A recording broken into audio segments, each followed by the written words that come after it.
again to the Global Health Catalyst series, and I am Vivian Kopsinger-Birchall, your host. With me is Honorable Zainab from Nigeria, and welcome, Honorable. Thank you so much. First Lady. So many titles, I don't know what to use. But please tell us a little bit about yourself and why you're attending this year's Global Health Catalyst Summit. Okay, like you said, my name is Zainab Shinkafi-Bagudu. I'm a pediatrician by training. Also the First Lady of Kebbi State. I've done quite a bit of work in cancer control in Nigeria and globally. I sit on the board of the Union for International Cancer Control and many other cancer-related work. I started the Medicaid Cancer Foundation about 16 years ago in the northern part of Nigeria. And we create awareness, we do screenings, we raise funds for cancer patients, and lately we influence policy to try to improve that landscape for cancer patients, in particular with a focus on including cancer care in the health insurance system of the country. We do all this through partnerships. We raise funds, we do so much, but we work with partners that have the capacity, that have the expertise, that have the resources to work and improve outcomes for cancer patients. So it just makes sense that I should come to the Global Health Catalyst Summit to look for partners that are willing and ready to work with us in Nigeria and that are keen in seeing better outcomes for cancer patients.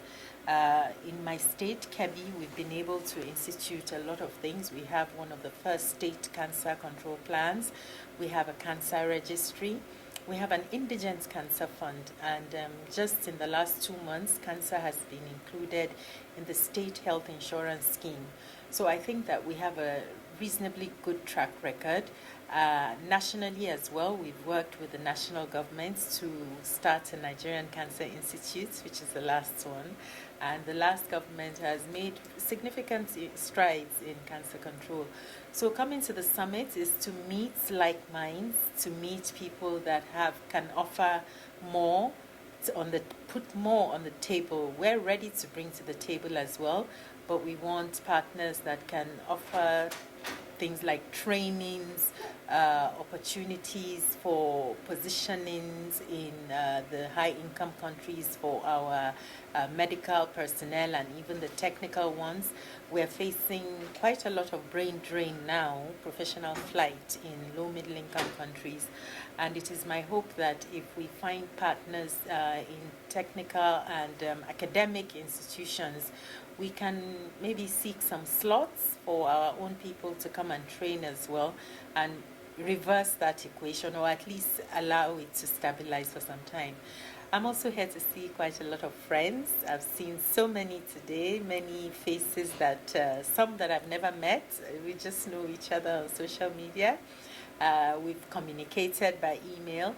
I've also seen people like yourselves that I've met before, and that's nice. It's nice to interact and engage with one another. It was great to meet you at the emergence of the U.S.-Africa Summit. And again, today, it gives me hope that, we're building this family of advocates and enthusiasts. Absolutely. For global health, for healthcare, for motherland Africa. Absolutely. So in terms of the way forward after this summit, what do you envision for Nigeria? What do you envision for the Global Health Catalyst? Well, I'd like to see better participation as a country from Nigeria. There are a few Nigerians apart from myself attending, but as a country, I do not see the engagements that I have seen. Our ambassador is not here. Mm-hmm. There are a few bits that I think that we can bring the Catalyst organization together, the group together with positions of authority in Nigeria.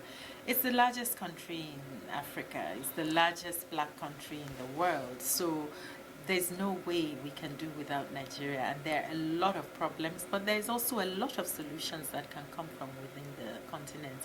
We have, there are technical and academic partnerships that we can institute, like working with some of the academic institutions in Nigeria. And like I mentioned, the new cancer institutes, there's a lot of potential there. We've heard a lot about the Moonshots program that the Biden administration is working on. And although they are working in some parts of Nigeria through the NCI, we can do a lot more. Absolutely. No, it's great again to see you today at the summit. It's just like an extension of the conversations from when we had it in DC. Yeah. And I certainly look forward to watching the landscape for Nigeria's engagement.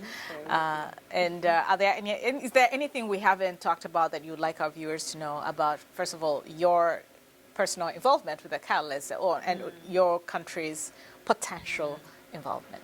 Well, I said in my remarks that Nigeria often tends to have a reputation before you meet or before you get to that point. I think that the way forward is to engage the right people and to have a clear plan and to do a due diligence. Again, I repeat, there's no way we can achieve anything in Africa without the involvement of Nigeria. And so we better get used to that fact, and we had better, I love the confidence. engage each other better and work together. That teamwork is so, so vital.